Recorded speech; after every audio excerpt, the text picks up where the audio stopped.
Amen. Praise God. Magandang araw po sa bawat isa na nandirito ngayon na nakasama namin sa pananambahan. Naniniwala po ako na dinala po tayo dito ng Panginoon ngayong araw na ito for a specific purpose, for a special purpose. Naniniwala po ako na may nais na katagpuin ng Panginoon ngayong araw na ito. So sit back and relax, share this link right now, comment yung mga kaibigan mo, itag mo yung mga kaibigan mo. Mag-comment tayo ngayon, mag-participate tayo sa ating gawain ngayong araw na ito. So whether tayo ay nasa iba't ibang parte ng daigdig, naniniwala po ko mga kapatid na kaya tayong katagpuin ng Panginoon. Hindi natin pwedeng i-box ang ating Panginoon. Pero mas maganda kapatid kung tayo ay nagkakaroon ng engagement dito kahit na tayo nasa online para maayos pa rin yung fellowship natin at nagiging pagpapala tayo sa bawat isa. So praise the Lord. So naranasan mo na ba na kung saan parang may kakulangan sa iyong buhay?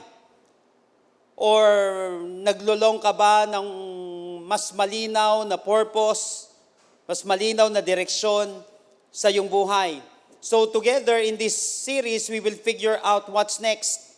Ano ba yung nais ng Panginoon? Ano ba yung dapat nating isunod na gawin? Because God created you for significance, not just for survival. Kasi nais ng Panginoon na hindi lang naman tayo nagsusurvive. Gusto ng Panginoon, nagtatrive tayo.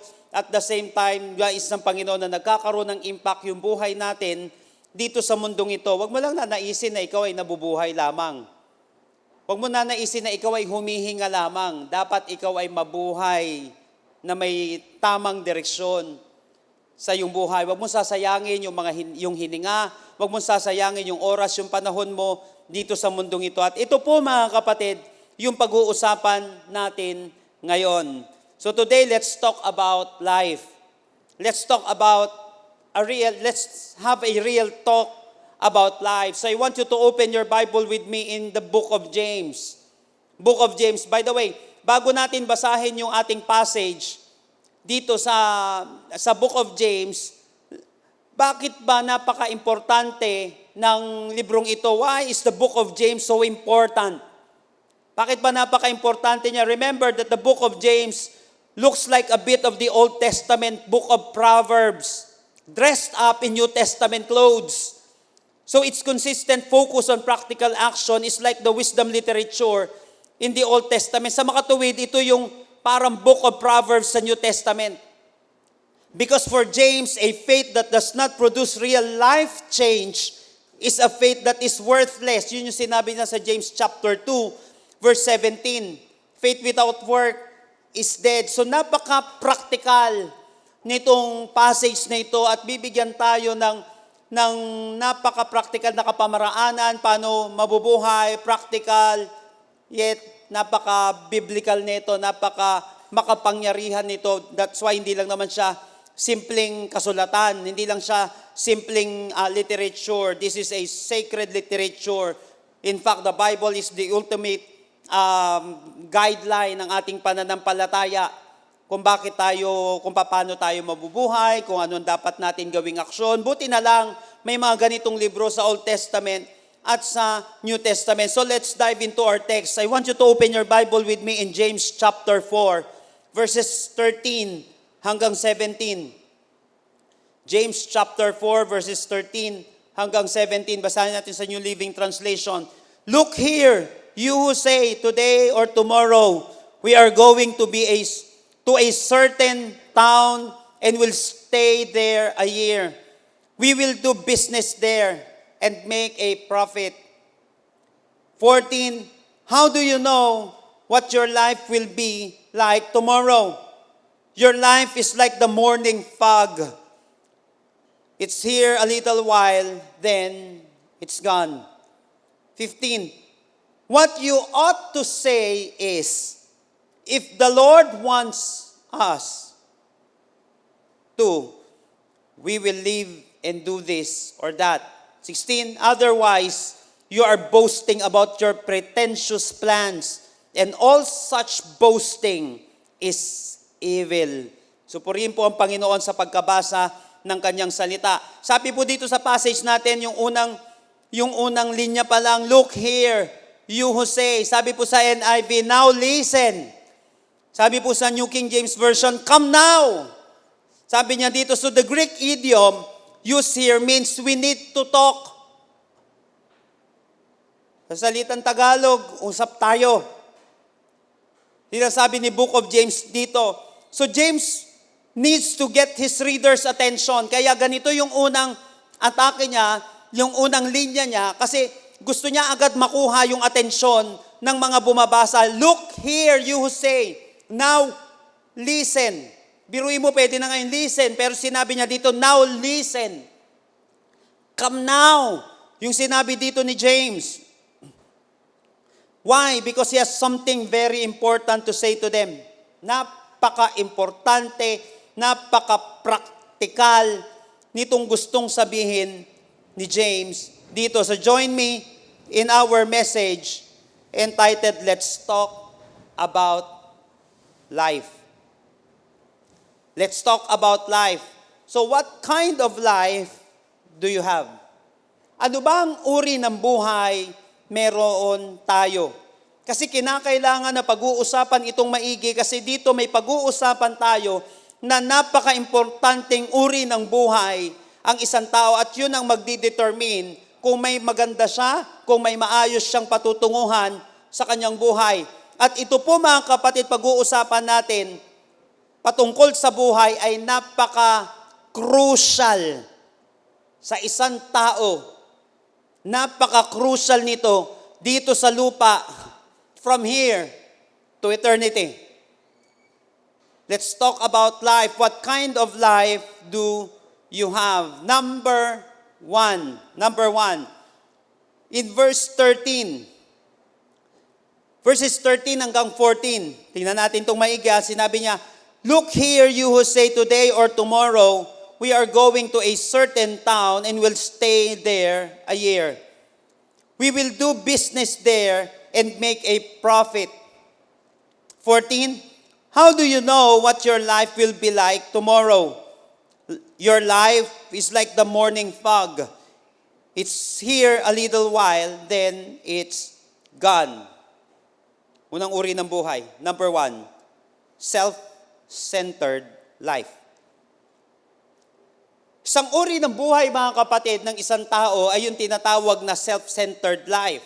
Ngayon ang tanong, ano ba ang ibig sabihin ng pagkakaroon ng self-centered na buhay? Yung nakasentro lang ang buhay mo sa sarili mo. Pwede kasi natin sabihin na hindi naman ganon ang ginagawa ko. Pero dito, may ispatan natin maigi kung nakasentro ba yung sarili ko sa sarili ko, yung buhay ko sa sarili ko?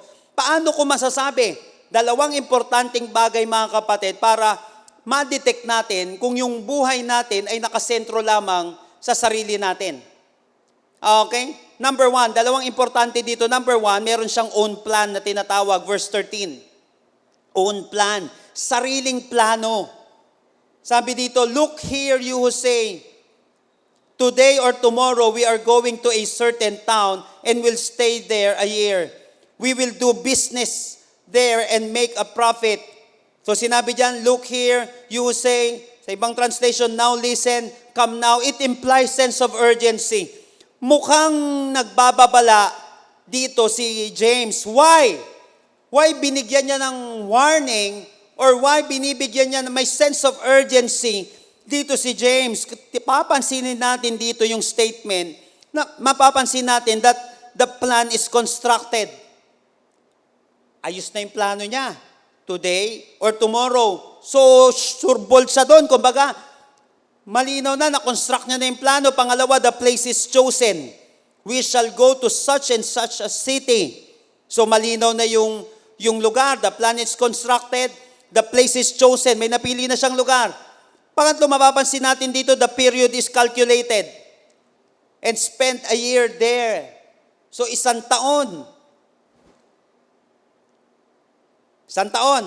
Susunod, the purpose is considered. Ano yung purpose niya doon sa lugar na yon? Anong purpose niya doon sa loob ng isang taon? And engage in business. Engage in business. At panghuli, the profit is computed and make a profit. Sinabi niya dito, or get gain. sa ibang passage. So remember, brothers and sisters, remember my friends, life is loaded with activities. Life is loaded with activities. Whether you like it or not, lagi ka may pupuntahan at may lagi kang gagawin. Kaya sinabi ko nga, kapag hindi mo binigyan ng gagawin ng isang tao, gagawa rin naman yan ng mga bagay-bagay. Hindi masyado nayasa ang busy kay Lord. Kahit wag mong bigyan ng gawain kay Lord yan, gagawa yan ng sarili niyang gagawin. Hindi busy na ako kay Lord. Masyado na yata akong busy kay Lord. Magiging busy ka sa mundo pag di ka na busy kay Lord, nawala ka. Pag hindi mo binigyan ng direksyon yung buhay mo, bibigyan ng direksyon ng mundo yung buhay mo, kapatid. So napaka-importante nito. Again, life is loaded with activities. Lagi tayo may mga gagawin, lagi tayo may mga pupuntahan. But take note, ang dami niyang plano dito sa passage na ito. Pero, pansinin niyo maigi, wala sa plano niya si Lord. Yan yung own plan. Ano yung mga kasulat sa goal mo? Ano yung mga plano mo araw-araw? Constructed plan, your chosen plan, your calculated plan, your considered purpose, even your computed profit. Asan si Lord doon sa planong yon? Kapag ganyan na yung nangyayari, wala sa napansin mo, ang daming plinano, wala si Lord, ang daming ganyan tao. Kahit na minsan mga Christians. Kaya nga ang kagandahan dito sa Book of James, napaka-practical. Ituturo niya agad kung paano ka maayos, yung mabilisan, para maiayos agad yung direksyon ng buhay ng isang tao. Again, crucial ito. Real talk itong itong Book of James. Sabi mo, Christian ka, bakit may sarili kang plano? Pag sariling plano, self-centered life, yun. So James wishes to talk with those who say, today, tomorrow, pupunta kami sa isang lugar, ganitong yung panahon namin dito, yung itatagal namin, ito yung purpose ko, ito yung kikitain ko, ito yung lugar ko, ito yung papasyalan ko, ito yung pagtatrabahuan ko, ito yung mapapangasawa ko, ito yung gusto kong maging jowa, puro ako.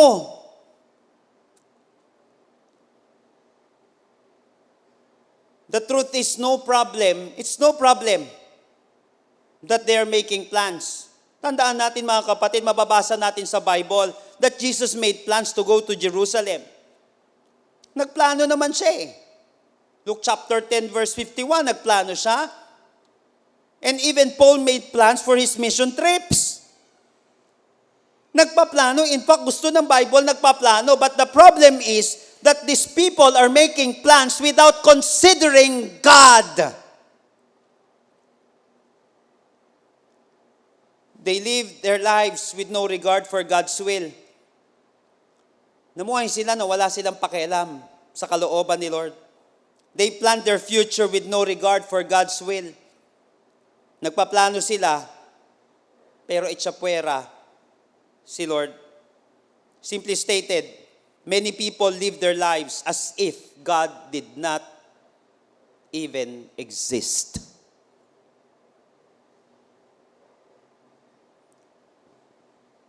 Kapatid, ilan ang plano mo sa buhay na hindi mo na-consider si Lord? Gagastos ka. Gusto mo pumasok sa isang relationship. Gusto mong gumawa nangangarap ka sa buhay. Tanong, asan doon si Lord? Kapag naghihingalo, doon naaalala, Lord, Lord. Pag naghihingalo, doon maaalala. Nasaan doon si Lord? Nasa latak ng oras? Nasa latak ng buhay? O kapag nasaktan na, doon maaalala si Lord? Nakawa natin kapatid, asan si Lord dyan sa tibok ng puso mo? Asan si Lord sa takbo ng isip mo? Asan si Lord sa mga pinaplano ng bibig mo? Asan si Lord? Church, people of God, mga kaibigan, don't let the pressure of life like money, love life, career, pull you away from God. Don't let these things pull you away from God. Believe me, it's not a good investment. Kung yan rin lang ang gagawin mo at wala si Lord dyan, hindi magandang investment yan. Sa dulong-dulo, lugi ka dyan. In fact, bankrupt ka dyan. Kaya may mga tao, spiritually bankrupt, eternally bankrupt. Kasi may mga tao makakabangon pa eh. Pero may mga tao hindi na makakabangon. Sino-sino yon? Yung mga taong kinaligtaan si Lord sa buhay nila. Marami dito na bankrupt ka eh. Marami dito, nagkabaon-baon tayo sa utang, nagkalugi-lugi tayo, pero makakabangon ka, maniwala ka. Pero may mga tao hindi na makakabangon, maniwala ka rin. Eternally. This is the self-centered people. Puro own plan. Because this became their focus. So putting our treasure in the wrong world is a sure road to disaster. So when we begin to love gold more than God, believe me, we're on a shaky ground. Hindi magandang pundasyon yun.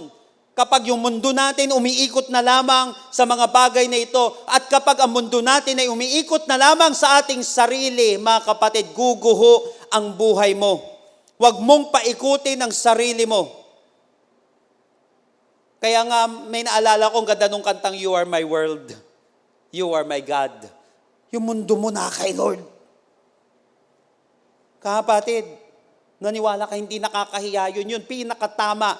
Ang tanong ngayon, laman pa rin ba si Lord ng tibok ng pusong yan? Laman pa rin ba si Lord ng planong yan? Isang malaking kahangalan ng pagpaplano na hindi isinasal-alang-alang ang kalooban ng Diyos.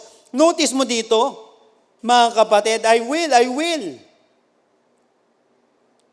Gagawin ko to. Remember that I will. The phrase I will is very dangerous without God's will. Avoid saying I will without referring to God's will. Mapapansin natin, ang isang tao na self-centered, may own plan yan, sariling plano. Hindi ba, masama ba yun? Oo. Dahil tandaan natin, hindi ka perfect. Hindi maayos ang buhay natin pag wala si Lord. Biruin mo, sariling plano. Tapos sa dulong-dulo, lalapit kay Lord. Napansin mo, tagilid agad yung buhay mo doon. Kumbaga, prone ka na agad sa shipwreck ng buhay mo. Kasi own plan eh. Ito, na-consider ba, nailagay ba doon sa budget na yan? Nailagay mo ba sa budget mo si Lord? Kaya nga po mga kapatid, ang giving, tandaan natin mga kapatid, hindi kailangan ni Lord ng pera natin. Hindi kailangan ni Lord ng pera mo, pero doon nasusubok yung puso mo. Parte ba si Lord ng finances mo? Parte ba si Lord, kapatid, ng oras mo, ng time, treasure, and talent mo? Magbulay-bulay tayo maigi. Parte ba si Lord ng time, treasure, and talent natin? Kaya nga meron tayong tinatawag na amazing, ito pong expansion natin. Kaya nga sa Bible, may mga kapamaraanan ng Panginoon para natatanggal yung greed, para nasusubukan yung generosity, at para yun yung mga keys para mabuksan sa atin ang durungawan ng langit at ang pagpapala ng ating Panginoon. Sa pamamagitan ng pagsuporta natin sa gawain ng Panginoon, nakikita dito kapatid yung laman ng puso natin. Parte ba si Lord ng budget mo? Parte ba si Lord ng tibok ng puso mo? Parte ba si Lord ng love life mo? Parte ba si Lord, kapatid, nang nais mong gawin sa buhay, kapag own plan yan, yung own plan, maniwala ka kapatid, disaster yan. Why? Self-centered yan. Pangalawa, is the ongoing problem. Hindi lang ito own plan, malalaman mo na ito ay self-centered kapag may own plan siya. At kaakibat nito, yung ongoing problem na tinatawag dito. Tignan nyo yung verse 14. How do you know what your life will be like tomorrow? Paano mo malalaman kung ano yung buhay mo bukas? Your life is like the morning fog. It's like here. It's here a little while. Then it's gone. Kapag self-centered lang ang buhay ng isang tao, pag nag-focus lang tayo sa buhay, malaki problema mo. Malaki ang problema ko. Why? Because life, mapapansin natin 14a, because life is uncertain. Pero pinaikot mo yung buong buhay mo, kapatid, sa sarili mo lang. Hindi mo napansin that life is uncertain. Ito yung ongoing problem ng tao ngayon. Sinabi dito, how do you know what your life will be like tomorrow? Uncertain. Hindi mo alam. You cannot guarantee your tomorrow. May mga nagsabi noong nakaraan sa akin, napaka-healthy niya naman. Napaka-ingat niya naman sa sarili. Bigla na lang nawala. Yung sinasabi natin. Hindi ko sinasabing di tayo mag-aayos ng katawan natin. Pero siyempre, magiging good steward din tayo. Glorify God in your body. Pero mga kapatid, walang makakagaranti bukas. Hindi natin alam eh. Kung babangon pa ba tayo, hindi mo alam kung mapagkamalan na runway ng eroplano yung bahay natin. Hindi mo alam kung madaanan tayo ng asteroid o ng comet. Nakuha po natin mga kapatid, life is uncertain. Biruin mo, sinentro mo agad yung buhay mo sa sarili mo. Hindi, babawi ako bukas. Paano ka babawi bukas? Wala na nga bukas. Hindi nga tayo sigurado bukas. Nakuha natin yung sinasabi dito. Napaka-practical. May ongoing problem ang isang tao. Ano yon? Life is uncertain. Pangalawa, life is frail. 14b. Your life is like a morning fog. Morning fog. Ang ibig sabihin niyan, mga kapatid, easily damaged or broken, fragile. Life is frail. Ang dali natin mawasak. Sa mga tuwid, marupok ang tao. Kaya wala makakagaranti, okay ka ngayon, malakas ka ngayon, matibay ka ngayon. Bukas, pwede tayo madamage eh. Ang dami kong kakilalang ganyan. On fire kay Lord, busy kay Lord. Ngayon, busy na kay Satanas eh. Wala na nangyari sa buhay niya pag kinalimutan natin. Ay, makikinig kang maigi dito, kapatid. Isasalba tayo nito. Kailangan, wisdom nga eh. Yung mga taong hindi nakakakita nito, sila yung mga taong mapapahamak. Why may ongoing problem ang buhay ng isang tao? Kaya nga laging kailangan natin si Lord. Why? Because life is uncertain. 14a. Life is frail. 14b.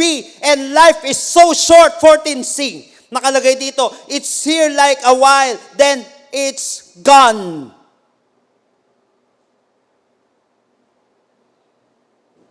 At itong mga taong ito, na sinasabihan ni Apostle James, the stepbrother of Jesus Christ, isa sa naging pinakamahusay na leader ng church at that time, that they failed to grasp the brevity of life.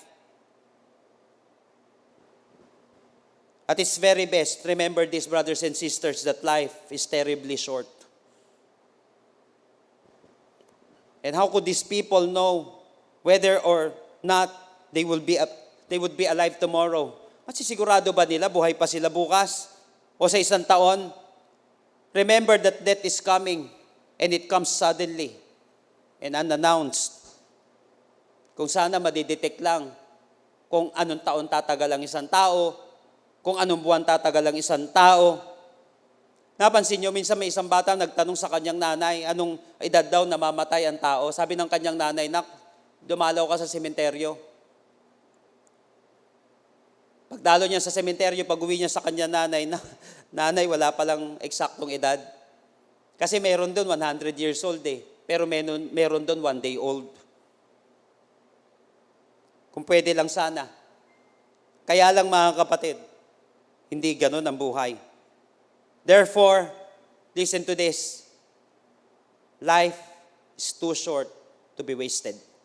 Life is too short to be wasted. Huwag mong sasayangin yung buhay na yan dahil napakaikli ng buhay na yan para sayangin. Kaya nga kapag binibigyan tayo ng pagkakataon na maiayos yung sentro ng buhay natin, ayusin na natin mga kapatid. Huwag mong sayangin yung panahon mo. Huwag mong sayangin yung oras mo. Huwag mong sasayangin yung buhay mo. Maikli lang ang buhay para magtapon ka ng oras. Maikli lang ang buhay, kapatid, para gawin nating basura ang buhay natin. Maikli lang ang buhay para hindi magmahal. Maikli lang ang buhay para hindi magpatawad. Maikli lang ang buhay para hindi maglingkod sa Diyos.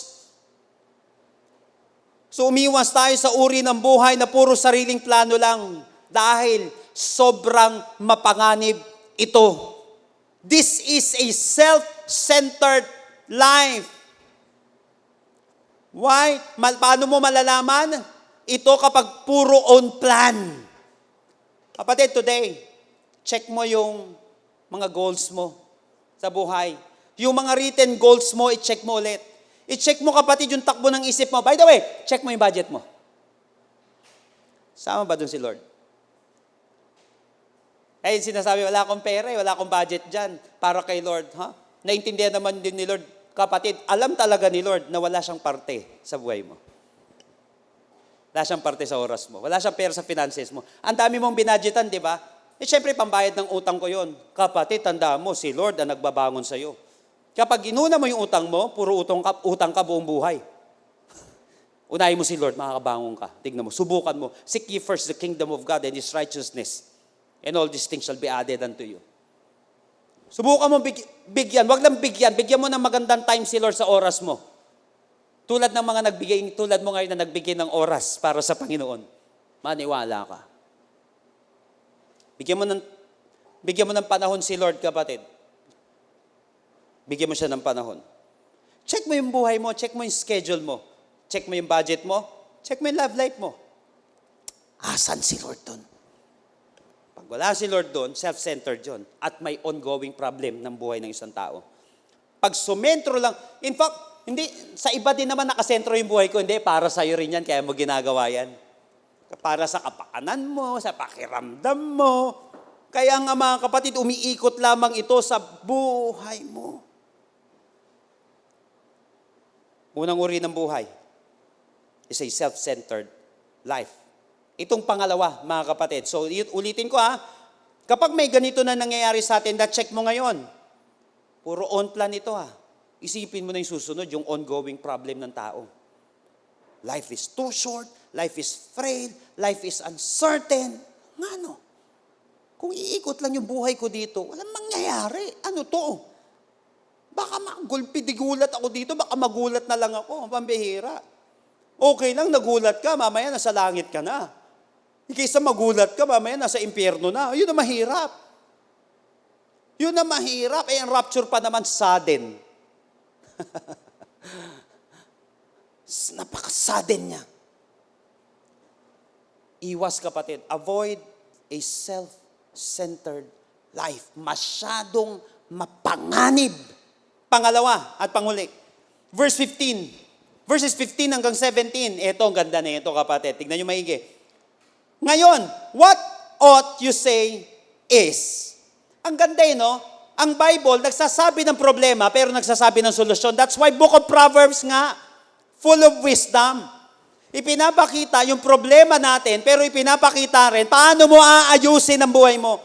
Paano natin aayusin ang mga buhay natin, ang oras natin, ang panahon natin, ang tibok ng puso natin, ang plano natin. What you ought to say is, if the Lord wants us to, we will live and do this or that. 16, otherwise you are boasting about your own pretentious plans, and all such boasting is evil. 17, remember, it is sin to know what you ought to do, then not do it. It is sin to know what you ought to do, and then not do it. Pangalawa, mga kapatid, na uri ng buhay is a God-centered life. Una, yung self-centered life. Pangalawa ay yung God-centered na buhay. Now, ito maganda. How to have a God-centered life? According to this passage, again, practically mga kapatid, yung gusto mo mabilis maayos yung puso mo, yung buhay mo, yung aksyon mo, eto mabilisan to, kapatid. Ito yung tinatawag na quick fix. Quick fix ito. Kasi mga kapatid, may mga bagay na ipoproseso mo. May mga bagay na hindi dapat madaliin, pero may mga bagay na dapat minamadali mo. Kapag ang isang barko nagkaroon ng leak, kahit maliit, kapatid, aayusin mo na agad yan. Why? Because a small leak can sink a ship. Ganun din sa buhay ng isang tao. Pag may nakita ka na kaya mo nang ayusin agad, wag mo nang pagpapabukas-bukas, baka yan pa magpalubog sa'yo. Ito yung Book of Proverbs. Tuturuan tayo ngayon, paano natin quickly maayos yung buhay natin. Paano ka magkakaroon ngayon ng God-centered na buhay? Dalawang bagay mga kapatid, verses 15 hanggang 16. Verse 15, what you ought to say is, if the Lord wants us to, we will live and do this or that. 16, otherwise you're boasting about your own pretentious plans, and all such boasting is evil. Una mga kapatid, recognize God's sovereignty. Para pala magkaroon ng God-centered na buhay ang isang tao, kinakailangan ma-recognize natin yung sovereignty ng ating Panginoon. Ibig sabihin kapatid, wala kang magagawa kung wala si Lord. Wala kang magagawa kahit na anong ngawa. Wala tayong magagawa. Sabi nga natin, magtampo ka kay Lord, wala na mawawala kay Lord. Gagawin niya pa rin yung plano niya. Pero magtampo tayo kay Lord, maraming mawawala sa atin. Kay Lord, di na mawawala pagka-Diyos niya eh. Yung plano niya, hindi naman mababago yung plano ng Panginoon. Nakuha natin mga kapatid, unless na may gusto tayo turuan ng Panginoon ng leksyon, pero mga kapatid, ang Panginoon may tinatawag na ultimate will yan pagdating sa God's will. May inaalaw ang Panginoon, of course. Tapos may hindi siya gusto talaga, hindi niya iaalaw yun. Pero mga kapatid, may mga bagay na hindi mo na mababago kahit anong gusto mo. Pag sinabi ni Lord, darating siya, whether you like it or not. Pag sinabi ng Panginoon, oras mo na, whether you like it or not. Pag sinabi ng Panginoon. So kinakailangan muna, ma-recognize natin yan. Pag sinabi ni Lord na ibibless ka niya, kahit si Satanas pa humarang, maniwala ka. Para silang pinagtampuhan ng bigas. Lahat ng haharang, giba. Pag gusto ka ni Lord, pagpalain, walang magagawa ang lahat. Kapag naniniwala ka sa sovereignty ng ating Panginoon, kaya sinabi niya, you ought to say, if the Lord wants us to, we will live or do this or that. Therefore, submit your plans to the will of God. Pag ikaw ay nagre-recognize ng sovereignty ng ating Panginoon, dapat marunong kang mag-submit.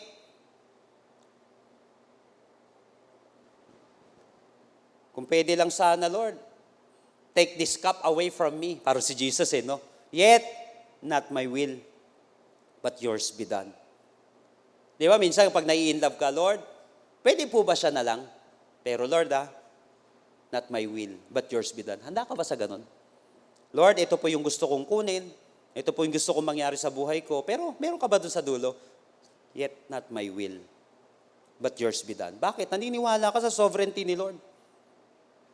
At naniniwala ka, kapatid, na alam niya ang kanyang ginagawa. May nakausap ako noong nakaraan na namatayan ng mahal sa buhay. Sinabi niya, sa ngayon, hindi ko mapaliwanag kung bakit. Pero naniniwala ko, alam ni Lord ang ginagawa niya. Pambihira yan. Masasaktan ka lang pero hindi guguho yung buhay mo eh. Natural naman yun, di ba? Kahit nga ang Panginoon, tumatangis naman pa. Sabi nabi nga natin, parte ng buhay yun. Pero yung nare-recognize mo yung sovereignty ng Panginoon, yung minsan parang pangit na nangyari sa yung buhay, pero sa dulong-dulo, alam ni Lord ang ginagawa niya. Yung may cellphone ka, tapos biglang nawala o nasira, tapos sinasabi, hindi, papalitan ni Lord yan. Nakuha mo yun? Yung may parang hindi magandang nangyari sa oras mo, sa araw na ito, pero sinasabi mo, alam ni Lord yan. Tandaan mo, the steps of the righteous man are ordered by God. Minsan parang pangit nangyayari sa akin. Book of Proverbs, parang pangit ang nangyayari sa akin. Pero alam ni Lord, minsan yung parang, ano ba to? Inalimura ng mga kapatid, pinagpasapasahan ng mga tao, napagbintangan, pero sa dulong-dulo, palasyo. Uy, Joseph, the dreamer. Paano yung kung nag-backslide ka? Paano yung pag nagtampo ka kay Lord? Kaya kapatid, huwag ka magtatampo kay Lord para ka nagtampo sa bigas. Yung sinasabi natin, yung iba siguro hindi naiintindihan nagtampo sa bigas no? Kasi dati may bigas ka lang, yayamanin ka na Wala ka ng gutom. Sa Pilipinas, may bigas ka, wala ka ng gutom. Yayamanin ka na nun. Mawalan ka ng bigas, ikaw na mukhang pinakamahirap na tao sa Pilipinas. Kaya ganun yung ibig natin sabihin, para ka nagtampo sa bigas. Pag nagtampo ka kay Lord, para ka nagtampo sa bigas. Huwag ka magtatampo, alam ni Lord yan. Alam ni Lord kung paano niya pakainin ang anak niya. Alam ng Panginoon kung ano yung gagawin niya sa kanya. That's why ang sasabihin daw natin, if the Lord wants us to, we will live or do this or do that. Submit your plans to the Lord so we can make our plans, but we should make them subject to God's approval. Pwede tayo magplano, pero dapat subject ito sa approval ng Panginoon. Verse 15, if the Lord wills. This is what Paul did. Acts chapter 18 verse 21, God willing. Lagi may ganon. 1 Corinthians 16:7, if the Lord permits. Kung loloobin ng Panginoon, kung papayagan ng Panginoon. Now church, kapag sinasabi natin, if the Lord wills, ang ibig sabihin dito, eto tignan nyo yung sinasabi niya dito na, if the Lord wants us to, we will live or do this or that. Kung kalooban ng Panginoon, pag sinasabing ganyan, ang ibig sabihin nito kapatid, that God does have a will for us. Tignan nyo to, if the Lord wills, kung loloobin ng Panginoon, ibig sabihin, may kalooban si Lord. Pag sinabi mo mong, kung kalooban ni Lord, naniniwala ka na may kalooban si Lord sa buhay mo, even in earthly matters. Kasi sinasabi mo Halimbawa, ganito yung statement dito ni James, if the Lord wants us to, kung gusto ni Lord, ibig sabihin, may gusto si Lord. Kasi sinasabi niya, may gusto si Lord If the Lord wants us to. Nakuha niyo po ba mga kapatid yung logic? Kapag gusto ni Lord, so naniniwala ka at sinasabi ng Bible, mayroong gusto si Lord. Mayroon siyang ayaw. God willing. If the Lord permits. If the Lord wills. Ibig sabihin, may will talaga si Lord. So, God does have a will for us every time na sinasabi mo yun. Hindi ka pinapabayaan ni Lord. Even in earthly matters, sa kapirahan natin, sa time natin, sa treasure natin, sa buhay natin. Pangalawa, pag sinasabi natin, if the Lord wills, ibig sabihin dito that God can intervene. Via providence to carry out His will. Kaya mag-intervene ng Panginoon. Kung gusto ng Panginoon, we will live and do this or that. Kapatid, naniniwala ka ba sa divine intervention? Yung parang checkmate ka na, ikaw pa yung nanalo. Yung para lang. Kaya iwas dun sa, yung para lang. Yung para ka lang, hindi na magkakaasawa. Yung para ka lang malulugi na. Yung para ka lang matatalo na, yung parang walang pag-asa, iwas ka sa parang, kapatid. Iwas ka doon kapag hindi ka sure. Dapat doon ka lagi kay Lord. You have to recognize God's sovereignty. Yan ang God-centered na buhay. Yung parang wala na, pero naniniwala ka kay Lord, meron pa. So you have to recognize God's sovereignty. Papabayaan ba ni Lord ang anak niya? Kaya sinasabi ni Haring David, once I am young, but now I am old, but I have never seen the righteous forsaken, or their children begging bread. Sa tagal-tagal ko sa mundong ito, sinabi niya, hindi ko nakakita na pinabayaan si Lord, o yung mga anak niya, na malimos. Minsan may nagsabi, paano naman po yun? Sabi niya gano'n, iniwan ako ni Lord. Kapag di ka iniwan ni Lord, baka ikaw nang iwan kay Lord. Binitawan ako ni Lord, hindi, baka ikaw bumitiw kay Lord. Baka ikaw. Magagat isisisi sa isang tao na tayo mismo may problema. Hindi, pinabayaan ako ni Lord nagkasakit. Ano ba pinagkakakain mo? Di ako blessed ng Panginoon. Ano ba ginawa mo sa pera mo? Kasi, para magkaroon ng God-centered na buhay ang isang tao, kapatid, kinakailangan ma-recognize mo yung sovereignty ng Panginoon. Iwas sa self-centered na buhay. Yung gusto mong gawin, gusto mong kainin, gusto mong direksyon ng buhay mo. Kailangan God-centered. Recognize God's sovereignty. Na may gusto si Lord. Na may kalooban ng Panginoon. Na may kapangyarihan ng Panginoon. Na kaya mag-intervene ng Panginoon. Yun naman. Na kahit na sa pagkakamali natin, pag ni-recognize mo ito, Jesus will come to your rescue. Number 2, mga kapatid, how to have a God-centered life. Una, recognize God's sovereignty. Dapat ganun, kalinaw yun. Pag malinaw sa'yo to, maniwala ka kapatid, di guguho buhay mo. Kakaproblema ka lang. Susugatan ka lang. Pero makakabalik ka kapatid, maghihilo man lahat ng yan. Kasi alam mo, mas makapangyarihan si Lord kaysa sa bigat ng problema mo. Mas makapangyarihan si Lord kaysa sa kapangyarihan ng tao. Mas alam ni Lord ang ginagawa niya kaysa sa iba at kaysa sa iyo. Pangalawa, ang ganda na ito. 17. Remember, it is sin to know what you ought to do and then not do it. For us to have a God-centered life, anong gagawin mo, kapatid? Recognize God's sovereignty. Pangalawa, remember man's responsibility. Ito yung sabi ko kanina. God's sovereignty and man's responsibility. Sa God-centered na buhay, alam mo, sovereign ang Panginoon. Pero may responsibilidad ang tao sa kanyang aksyon. Remember, it is to sin, to know what you ought to do and then not do it. So James is simply saying, we're not merely meant to avoid evil. Kasi kung papansinin nyo, yung mga naunang verse, such boasting is evil, verse 16. Remember, it is sin to know what you ought to do and then not do it. So we're not merely meant to avoid evil. Believers are morally obliged to do what we know is good. Hindi ka lang iwas ng iwas sa masama, gagawa ka rin ng mabuti. Ang hirap, ang daming tao, ang babait pero hindi mabuti.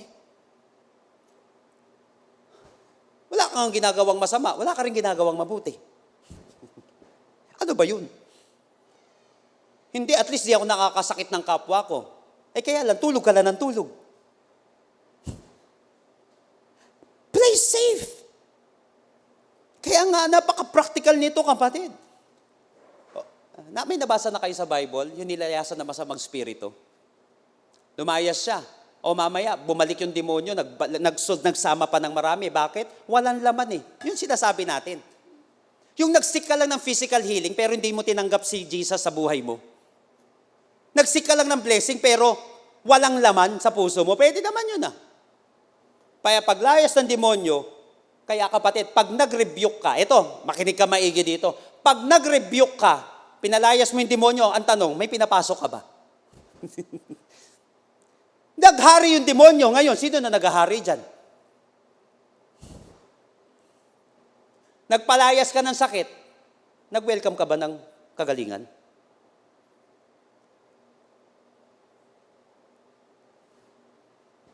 We're not merely meant to avoid evil. Kapatid, gagawa ka rin ng mabuti. Pag may iniwasan kang mali, dapat may gagawin kang tama.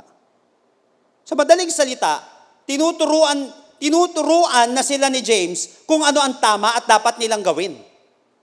Tinuturuan na sila, kaya kasalanan na talaga nila kung hindi pa nila ito gagawin. Kasi sinabi, you ought to do. Sinabi na ano yung mali.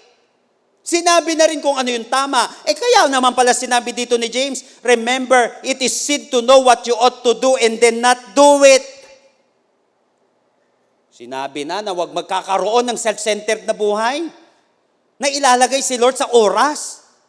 Na ilalagay si Lord sa plano. Na ilalagay si Lord sa bawat gagawin natin. Pag hindi mo pa yan ginawa, ewan ko na lang.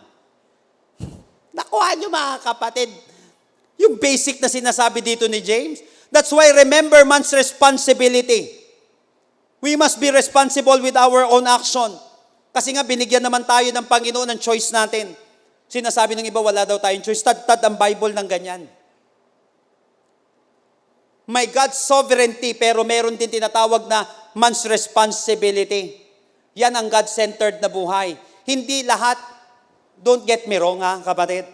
Hindi lahat yung parang inaasa kay Lord.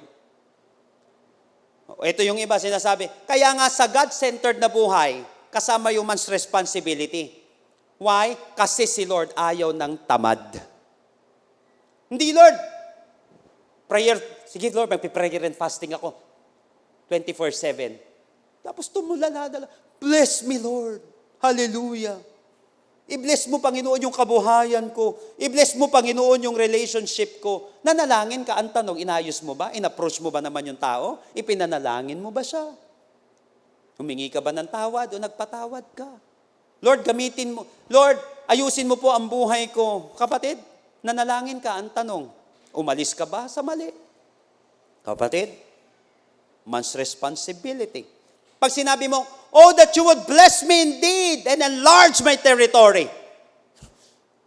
Pag nanalangin ka ng ganun, pagpalain mo ako, Lord, gagawin mo, magbabasa ka na ng libro, sasama ka na sa mga tamang tao, mananalangin ka na, magtatrabaho ka na, magsisipag ka na, God's sovereignty and man's responsibility. Yan yung God-centered na buhay, na hindi pagpapalain ng Panginoon ng isang tao, kapatid, na hindi kikilos sa kanyang nais, sa kanyang plano. Tandaan natin, mga kapatid, may kalooban ng Panginoon, pero dapat may kilos ang tao. Why? Ayaw ng Bible ang tamad. Away from me, you wicked and lazy servant. So ayaw ng Panginoon ng ganon. Brothers and sisters, God does not accept the idea of passive spirituality. Na kung saan madalas, ito yung ayaw ni Lord na response ng mga tao, yung passive spirituality na tinatawag, yung iaasa lahat kay Lord, wala akong problema dun sa trust eh. Kaya lang sa Bible, mga kapatid, yung parang ganito, pag sinabi mong, I'm waiting on God, hinihintay ko si Lord, walang problema yon, kapatid. Pero kasi ang Bible hindi nagtuturo ng passive na waiting. Dapat active na waiting. Remember that while you are waiting, God is actively working. Pero yung waiting sa Bible, may ginagawa, may kinikilos, hindi naghihintay. Hindi, naniniwala ako kay Lord, bibigyan niya ako ng trabaho, mag-a-apply ka. Samahan ka ni Lord, kapatid. Gusto mo ng promised land, babiyahe ka. Gusto mo maligtas, magpipray ka. Nakuha mo, kapatid, John 1:12, tatanggapin mo si Lord, saka mananampalataya ka sa Kanya, saka ka magiging anak ng Diyos. Nakuha natin yung mga kapatid. Tama, for God so loved the world, that He gave His one and only Son, kaya lang may whosoever believes. Mananampalataya ka. Nakuha mo, kapatid, yun yung God-centered na buhay. Malinaw sa Kanya, nire-recognize niya yung sovereignty ng Panginoon, pero maaalala niya rin, ay teka lang, may responsibility pala ako. Nung sinabi mo, Lord, pagpalain mo po ako, pambihira, mag-aayos ka, babangon ka, magtatry ka, gagawa ka ng mga bagay, na sinasama mo si Lord dun sa planong yun. Kapatid, remember that the best way to put knowledge into action is to apply what you have learned. The best way to put knowledge into action is to apply what you have learned. Why? Because it is like winning lottery without buying a ticket. Para kang nanalo sa loto, pero hindi ka bumibili ng ticket. Kaya kapatid, naniwala ka. Kapag God-centered na buhay, jackpot ka. Pag God-centered na relationship, pag God-centered na buhay, na jackpotan mo, kapatid. Hindi mo kinakailangan isugal ang buhay mo. Kapag ikaw ay may God-centered na buhay, hindi sugal yun, sure yun. Hindi ka nagsusugal, kapatid, pag ikaw ay nananampalataya. Why? Because faith is being sure. Maliwanag sa Bible eh. Hindi sugal ang pananampalataya. Faith is being sure of what we hope for and certain of what we do not see. So naniwala ka na ang Panginoon ay may kalooban, pero ang tao ay may responsibility. At sasamahan ka ng Panginoon. Jackpot ka, kapatid. Remember that knowledge without application is like a book that is never read. Kapag ang knowledge ay walang application, para lang yan mga libro na hindi nabasa. Ang gaganda ng mga libro, hindi mo man lang nabasa. Ano yung design? May nagsabi sa akin, nabasa niyo po ba yan? Kapatid, hindi ako naglalagay dyan ng hindi nagbabasa. At least man lang di ko na-scan. Kasi minsan may pangit talaga eh. Kanin ko lang, paano mo nasabing pangit agad? Don't judge the book by its cover. Pero kung may mabilis na kapamaraanan, paano ko na-detect yun? Knowledge without application is like a book that is never read. Kapatid, ang dami mo na narinig na preaching, hindi ko sinabing wag kang huminto. Susulat mo yan, tatandaan mo yan, tapos i-apply mo.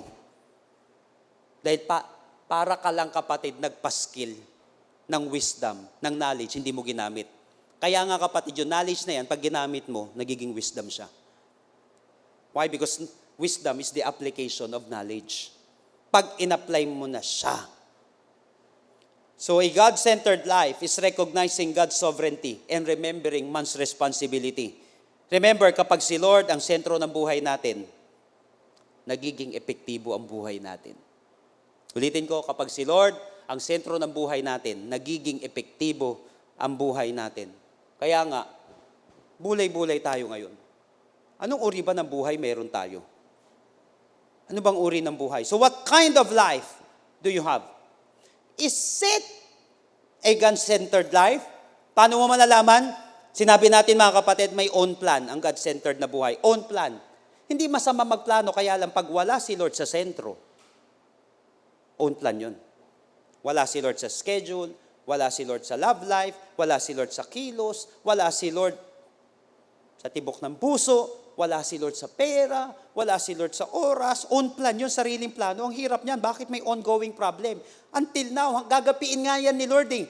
Napansin natin sa lake of fire, pati kamatayan, mawawala. Gagapiin ni Lord yung kamatayan sa lake of fire. Why? Because we still have an ongoing problem. Life is short, life is frail, life is uncertain. Oh, ngayon kapatid, kapag sariling diskarte, pag ang buhay mo ay nakasentro lamang sa sarili mo, malaki problema mo. Paano maaayos? You must have a God-centered life. Paano? Mabilisan, quick fix. Recognize God's sovereignty. Lord, wala naman ako magagawa. Kaya sinabi nga, apart from you, I can do nothing. Kaya pag ako nagpe-pray, minsan parang umuulit-ulit yung prayer ko. Wala masama doon kapatid. Yung sinasabi ng Panginoon sa Bible na paulit-ulit, yun yung mga walang laman na prayer. Lahat naman tayo may nauulit na prayer eh. Tapos parang nauulit na parang, Lord, ingatan niyo po ako bago ako mag-drive. Lord, ingatan niyo po ang pamilya ko. Yung parang inuutusan mo na si Lord, wag ka kapatid magkaroon ng guilty, wag ka mag-guilty doon, ng guilt feelings doon. Sa dulong-dulo kasi sinasabi ko, Lord, kaya ako naman ito pinagpe-pray. Hindi ko naman talaga kaya na ingatan ng pamilya ko sa kabuhay ko. Hindi ko naman hawak ang buhay ko, Lord. Wala na lang sabihin nyo, pasensya na Lord, ako lagi ko itong pinagpe-pray. Pero hindi ako nagpapasensya. Kasi alam ko mapagmahal ang Panginoon at alam ko kalooban niya yon. Mas gusto ni Lord, inulit-ulit mo na sinasabi sa Kanya yon, kapatid, kesa naman wala kang ginagawa, sumasariling diskarte ka na lang sa buhay. Lord, kaya naman ako nagpe-pray, Lord, ng financial breakthrough, na blessing, ng maayos na direksyon sa buhay. Kasi hindi ko naman talaga, Lord, kaya kung wala ka. Because apart from you, I can do nothing, Lord. Kahit na anong gawin ko, Lord, hindi ko naman hawak buhay ng pamilya ko, ng buhay ko. Ng church, wala naman ako magagawa, Lord. God's sovereignty. Of course, kinakailangan maalala din natin that we have ng man's responsibility. Sinabi mo kay Lord, Lord, ingatan mo ako, Panginoon, sa disgrasya, pero nilalagay mo naman yung sarili mo sa alanganin. Huwag kang magdadrive na walang lisensya. Huwag kang magdadrive na wala kang knowledge. May responsibilidad ka. Lord, pagpalain mo ko, pero dapat yung prayer mo, kapatid, orchestrated yan sa will of God. Dahil hindi babaliin ng Panginoon ang kanyang kalooban. So yung action mo, kapatid, yung responsibility mo, dapat naka-align yan sa kalooban ng ating Panginoon. Yan ang God-centered na buhay. Now, what are we going to do? What are we going to do? Ang ganda na sinabi sa verse 15 eh. Instead, you ought to say. Ito dapat yung sinasabi ninyo. If it is the Lord's will, we will live and do this or do that. Nakita nyo yung kapatid? Tignan nyo maigi. Sabi nakalagay dito, if the Lord's will, my God's will na tinatawag. Kaya wag kang sasabihin mo, hindi, wala namang God's will. Hindi, meron. If the Lord's will, we will live. Uy, nasa kalooban ng Panginoon ang buhay mo. We will live and do this and that. Wala kang magagawa kung wala si Lord sa buhay mo. Hindi mo alam kung ano ang gagawin mo. Kaya simulan mo, kapatid, lumakad sa kalooban ng Panginoon. Gawin mo siyang sentro ng buhay mo. Why? Because the saddest words of tongue or pen are these 4 words. I might have been. Or, sana ginawa ko to. Yung mga taong nasa impyerno, sana naniwala ako kay Jesus. Si Satanas. Sana hindi na siya nagrebelde kay Lord. Beyond repentance tuloy siya. Buti pa ang tao napapatawad. Si Satanas hindi na. Sana. Ay, yung mga kampon niya, yung 1/3 na nag-aklas, sana hindi na kami sumama sa demonyong to. Sana hindi na rin kami nagrebelde kay Lord. Sana. Kapatid, may mga pagkakamali na pwedeng mabago, pero may pagkakamali na hindi na. Pero kung nakasentro yung buhay mo kay Lord, kaya mag-intervene ni Lord. Sana sinuko ko na yung buhay ko kay Lord. Sana nag-ayos na ako ng buhay nung malakas pa ako. Naglingkod na ako kay Lord. Good news, kapatid, maiiwasan mo yung pagsisihan bukas. Maiiwasan mo yung pagsisihan bukas kung gagawin mo na yung tama ngayon. Instead, you ought to say, if it is the Lord's will, we will live or do this or that. Kapatid, simulan mo gawin sentro si Lord sa buhay mo. Starting today. Na walang magandang mangyayari sa puso mo at sa buhay mo kung wala si Jesus. Nais mo ba maging sentro ng buhay mo si Lord, kapatid, ngayong araw nito? Simulan mo ngayong araw nito. Nagagalak ang ating Panginoon. Ikaw at ang Panginoon ngayong oras na ito. Habang ikaw ay nakasentro sa ating Panginoon ngayong araw na ito, total, sumisentro ka na rin naman kay Lord. Total, nakikinig ka na rin lang ngayon. Total, bukas naman na yung puso mo ngayon kay Lord. Kapatid, nakakaranas ka ba ng feeling of emptiness right now?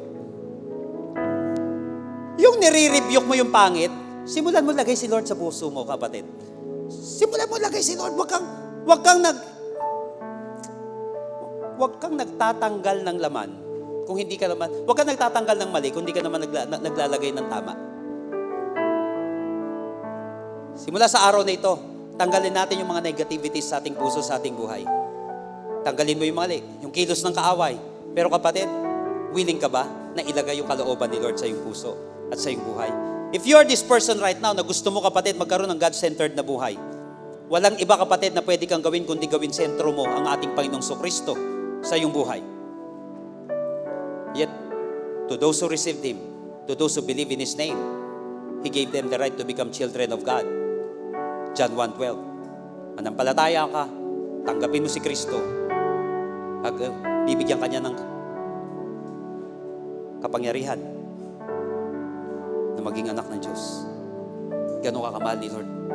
May pagkakataon pa tayong lahat kay Lord. If you are this person right now, you want to put Jesus at the center of your life, be your King, be your Savior, pangunahan ka. Tanda mo, kapatid, pag si Lord ang nangunguna, hindi ka maliligaw. Why? Hindi naliligaw si Lord. Gusto mo ng direksyon sa buhay? Lagay mo sa sentro ng buhay mo si Lord. Mananalangin tayo, but make it your personal prayer. And I believe that after this, your life will never be the same again. Tell it to Jesus right now. Lord Jesus, come into my life. I surrender my heart to you. I admit that I'm a sinner. But I believe that you are my Savior. Starting today, be the King of my life. Be the center of my life. Save me. In Jesus' name. Amen. Kapatid, kung ipinanalangin mo yan, sinabi ng Bible, if you confess with your mouth that Jesus is Lord, you will be saved. May karugtong pa yun you in your household. Why? Kasi, kapatid, may ipapatotoo mo si Jesus sa pamilya mo. Hindi pwede na hindi mo maikwento yung kabutihan ng Panginoon sa ibang tao. Lalo na sa mga mahal mo sa buhay, kung paano kanyang binago, kung paano kanya binuo, kung paano kanya, kapatid, binigyan ng direksyon, ganun kakamahal ng ating Panginoong Kristo. God is sovereign. may kalooban ng ating Panginoon. May kalooban ng ating Panginoon. Let me pray for you right now. Ama, sa pangalan ng Panginoong Hesus, dinadalangin ko po sa iyo ang aking mga kapatid. Ang bawat isa, Panginoon, na nakapakinig ng iyong makapangyarihang salita. Panginoon, winawasak ko ang gawa ng kaaway sa kanilang puso't isipan. Pagiging makasarili sa pangalan ng Panginoong Hesus, winawasak namin ito. Tunay nga, walang mangyayari kung sarili lamang namin, Panginoon. Tunay nga, Panginoon, walang maayos na buhay kung nakasentro lamang ito sa aming puso, sa aming buhay. Ngayong oras na ito, kumilos ka, Panginoon, sa aming buhay. Ngayong oras na ito, Panginoon, pinapalayas ko ang karamdaman na yan na iniinda ng aking kapatid. Right now, I rebuke that sickness and we welcome healing from you alone, God. Karamdaman lumayas, kagalingan dumaloy. Sa iyong puso't isipan, tanggapin mo ito ngayon, kapatid. The Bible said, by His wounds we are healed. In the name of Jesus, thank you, God, for spiritual healing. And thank you, God, for physical healing right now. Lord, I speak also for provision, Lord, sa aming mga kapatid ngayong oras na ito. Meron dito, Panginoon, palubog na siya. Meron dito, Panginoon, halos mawala na ng pag-asa na nakapakinig ng iyong salita. Lord, I pray for divine intervention now. In the name of Jesus, may magagawa si Lord sa buhay mo at may magagawa ka pa, kapatid. Magpatuloy ka sa kalooban ng ating Panginoon. May ibabangon, may iaahon ng ating Panginoon ngayong oras na ito. Ngayong oras na ito, kapatid, simulan mong lumapit kay Lord. Ikaw sa kasi, Lord. Simulan mo, kapatid, na manalangin. Simulan mo magsuko ng buhay sa Kanya. Simulan mong ibaba ang iyong sarili at itaas ang ating Panginoon. Because when praise goes up, blessings can come down.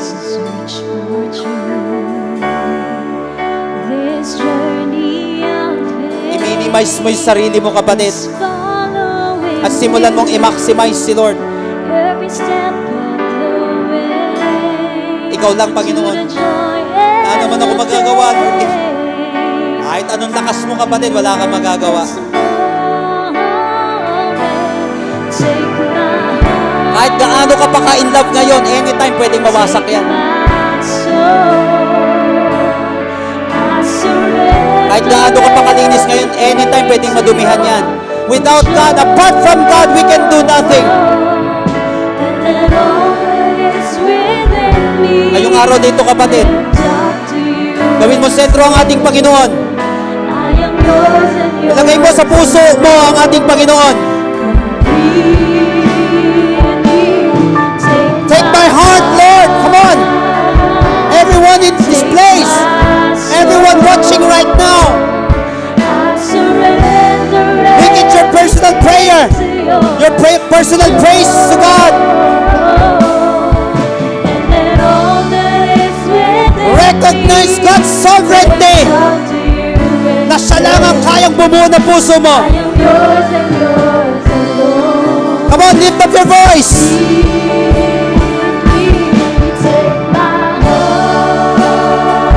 Take my soul, Lord.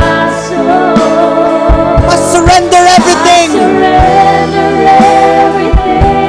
to your control. Meron dito inaabot ng Panginoon. Pinapalakas ng Panginoon. Binabago ni Lord. The Lord is intervening right now for the last time. Wherever you are today, lift up your praise. Take my soul, Lord. Oh, Jesus.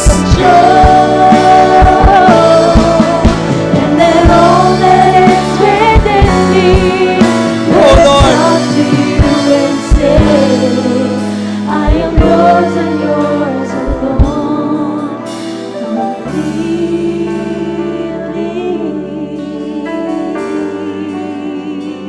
Lord, we're yours alone. Sa iyo lamang kami, Panginoon. Kaya Lord, wala naman, kahit hawakan namin yung buhay namin, Panginoon, wala naman kaming magagawa.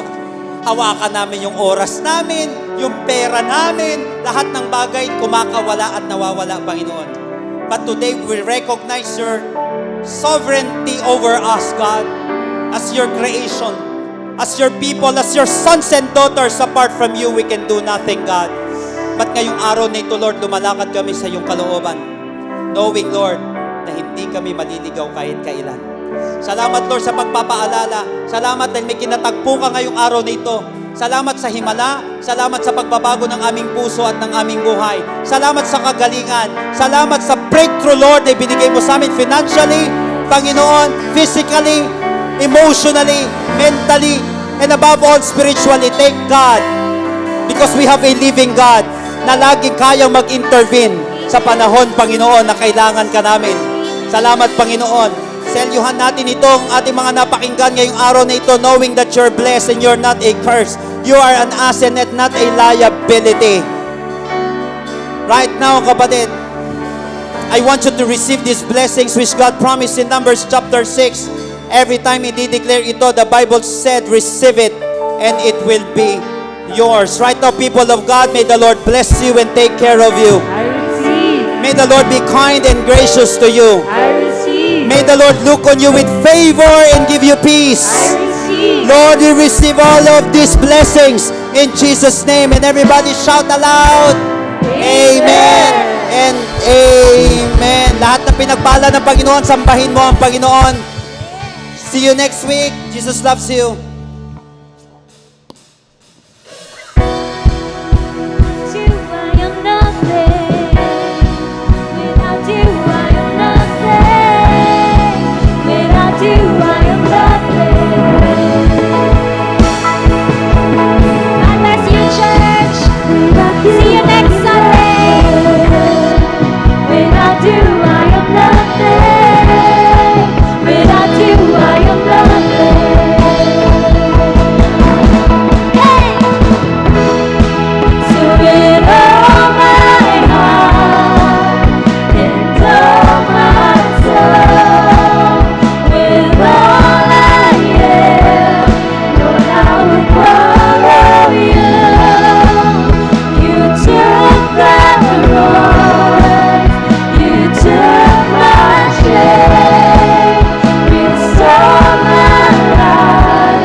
God bless you, church. See you next